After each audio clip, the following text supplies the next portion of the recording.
اس لیے اللہ رب العزت نے ہمیں یہ موقع دیا ہے. کچھ لوگ تو اپنے بچے کو پڑھا دیے، لیکن کچھ لوگ ایسے ہیں جو پڑھا نہ سکے.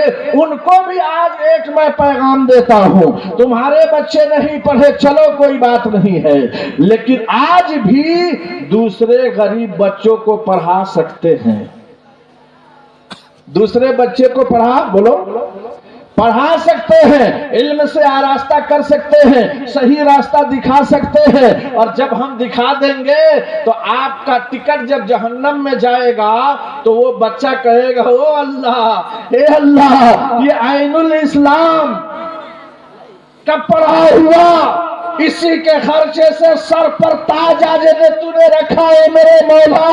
یہ اپنے بچے کو تو نہیں پڑھا سکا، لیکن میں غریب پرور بچہ، ان کی تنخواہ دے کر انہوں نے مجھے پڑھایا اور میں پڑھ کر حافظ قرآن بنا. کم سے کم اس قرآن کے پڑھنے کی برکت سے ان کا بیڑا پار کر دے مولا، ورنہ یہ جہنم میں جا رہا ہے تو میرا بھی حق نہیں ہے کہ چھوڑ کر جنت میں چلا جاؤں. اللہ کی رحمت جوش مارے گی، اللہ کہے گا اے میرا بندہ چلو تمہارے طفیل میں اس کو بھی جنت عطا کرتا ہوں. اس لیے میرے دوستو غنیمت سمجھو. آج مدارس کا حال بہت برا ہے. تنخواہ اکٹھا کرنا، سالوں سال تنخواہ پر محنت کرنا، سالوں سال مطبخ پر خرچہ کرنا، سالوں سال یہ تمام لوازمات کا اخراجات پر خرچہ کرنا، یہ بہت مشکل ہے. کتنا چندہ انسان کرے گا؟ پڑھانا بھی ہے، تعلیم بھی دینی ہے، اور سب کرنے کے بعد اب ہمیں اس پر بھی محنت کرنی ہے کہ ہمارا بچہ کس طرح سے حافظ قرآن بنے. ان ساری محنتوں کے لیے آپ کا دروازہ کھٹکھٹایا جاتا ہے.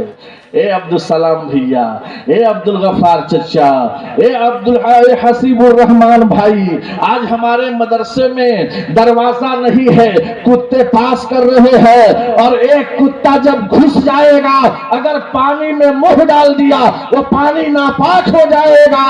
اللہ نے آپ کو عطا کیا ہے، میں دعا دیتا ہوں اللہ اور ترقی سے نوازے. آپ لگائیں گے 3000 کا دروازہ اور اللہ تعالیٰ فٹ کر دے گا 60,000 کا دروازہ. کرتا ہے کہ نہیں کرتا؟ لیکن یہ کب سمجھ میں آئے گا؟ جب ہمارا مزاج بن جائے گا کہ دیا اسی نے ہے تو لینا بھی وہی چاہتا ہے. اللہ قرآن میں کہا وَلَنَبْلُوَنَّكُمْ بِشَيْءٍ مِّنَ الْخَوْفِ وَالْجُوعِ وَنَقْصٍ مِّنَ الْأَمْوَالِ وَالْأَنفُسِ وَالثَّمَرَاتِ. اللہ کہتا ہے ہم تجھے آزمائیں گے، باغات دے کر آزمائیں گے، چھین لیں گے، اولاد دے دیں گے، چھین لیں گے، پھل فروٹ دے دیں گے، آندھی کا جھونکا آئے گا سارے پھل ختم ہو جائیں گے. اللہ کہتا ہے کہ تمہیں میں سیٹھ بناؤں گا، اگر تو نے اس کا استعمال صحیح نہیں کیا تو میں تجھے فقیر ہی بنا دوں گا. اور یہ بات حق ہے. ایک بمبئی کا بہت بڑا سیٹھ تھا، ایک فقیر مانگتے مانگتے بھیک اس کے گھر گیا. وہ سیٹھ سویا ہوا تھا، فقیر نے جگا دیا. بہت غصہ آیا سیٹھ کو، لات مارا اور کہا خبیث تمہیں وقت کا پتہ نہیں چلتا، جب چاہتے ہو چلے آتے ہو.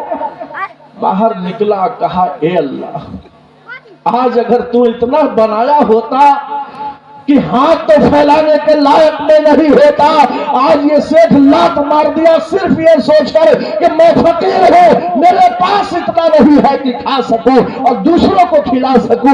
اے اللہ کم سے کم اتنا تو نواز دے کہ میرا پیٹ بھر جائے، کسی کے سامنے ہاتھ نہ پھیلاؤ. اللہ نے دعا فوراً قبول کر لی. کچھ ہی دیر کے بعد پتا چلتا ہے کہ اس کی کمپنی میں بم بلاسٹ ہو گیا. تھوڑی دنوں کے بعد معلوم ہوتا ہے اس کی کمپنی میں آگ لگ گئی. اتنی حالت اس کی بری ہو گئی کہ ایک بار اپنی بیوی کو طلاق دے دیا کہ میرا خرچہ نہیں چلتا ہے تو تیرا خرچہ کہاں سے چلے گا. وہ بیوی کو بھی لات مار دیا اور کٹورا لے کر بھیک مانگنا شروع ہو گیا.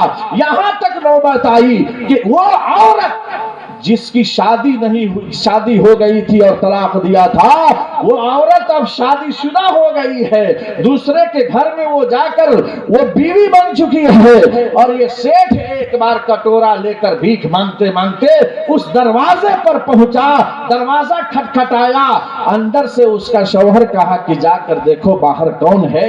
جب بیوی دروازہ کھولی، دیکھا یہ پہلا میرا شوہر ہے، کش آیا وہیں گر گئی، اور گرنے کے بعد پہلا شوہر، جب یہ شوہر گھر میں سے نکلا، کہا کیا ہو گیا تجھے؟ چھینٹا مارا پانی کا، ہوش میں آئی، پوچھا تم بے ہوش کیوں ہو گئی؟ میں کچھ کہا تو نہیں تھا، صرف یہی تو کہا تھا کہ جا کر دیکھو باہر کون ہے، اور تم یہاں پر آ کر بے ہوش ہو گئی ہو۔ وہ کہنے لگی کہ میرے شوہر جانتے ہیں بے ہوشی کیوں ہوئی ہے، اس لیے بے ہوش ہو گئی کہ یہ میرا پہلا شوہر ہے جو آج بھیک مانگتے مانگتے کٹورا لے کر ہمارے دروازے پر پہنچا ہے۔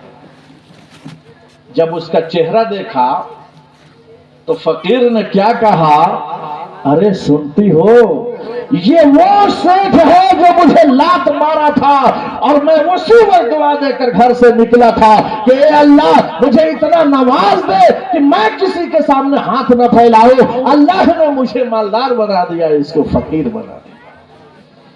اس لیے میرے دوستوں اور بزرگوں، میں ہر جگہ اعلان کرتا ہوں، دل کا دروازہ کھولو، آج کھلے گا، کل انشاءاللہ اللہ نوازے گا۔ شرط یہ ہے کہ ہمیں یقین ہو جائے دینے والی ذات اس کی ہے، وہ کہیں سے دے دے گا۔ اس لیے میرے دوستوں اور بزرگوں، اللہ رب العزت نے ہمیں نوازا ہے۔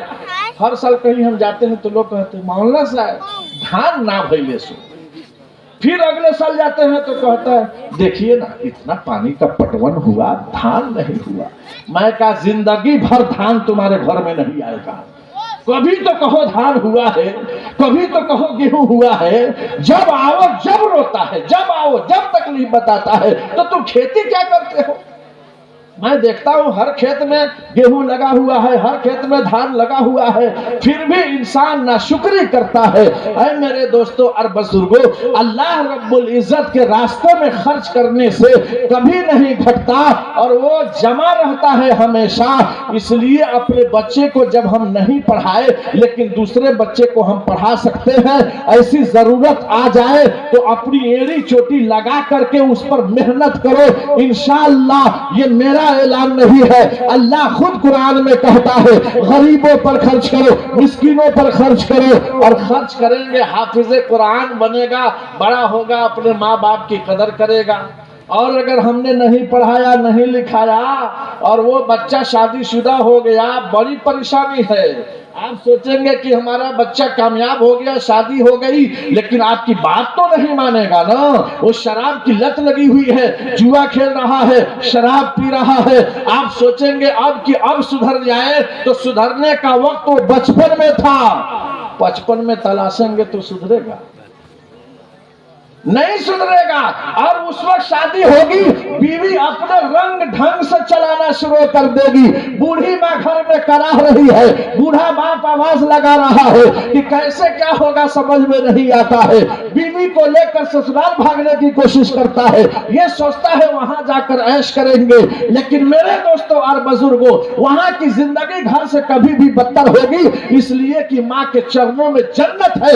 اس نے سمجھا نہیں، لات مار کر کے ماں کی لات مار کر کے باہر ہو گیا، کہا کہ تم لوگ رہو گھر میں، ہم اپنی بیوی کو گھر سے باہر کر رہے ہیں۔ یہ کیوں ایسا ہوا؟ اس لیے کہ اس نے قرآن سیکھا نہیں۔ سیکھا ہوتا تو پڑھا ہوتا۔ فَلَا تَقُلْ لَهُمَا أُفٍّ وَلَا تَنْهَرْهُمَا۔ میری ماں بہنوں سنو غور سے، آپ بھی سنیے، اللہ کیا کہتا ہے؟ اپنے ماں باپ کو اف مت کہو، اپنے ماں باپ کو مت جھڑکو، اپنے ماں باپ کو مت دھتکارو۔